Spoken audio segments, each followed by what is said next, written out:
Got another one.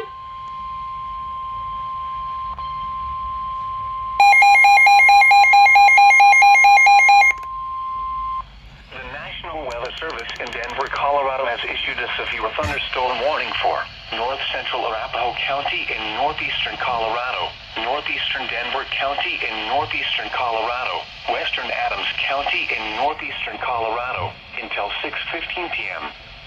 At 5:23 p.m. Mountain Daylight Time, a severe thunderstorm was located 4 miles north of Buckley Air Force Base, or 13 miles east of Denver, moving northeast at 15 miles an hour.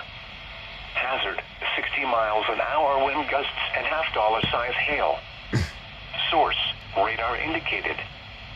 Impact, expects damage to roofs, siding, and trees. Hail damage to vehicles is expected. Locations impacted include northeastern Denver, Aurora, eastern Commerce City, Denver International Airport, D.I.A Terminal and Concourses, and Watkins.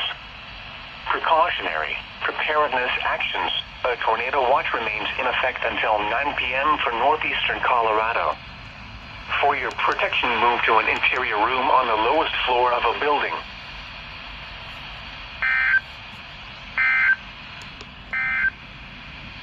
The National Weather Service has issued tornado watch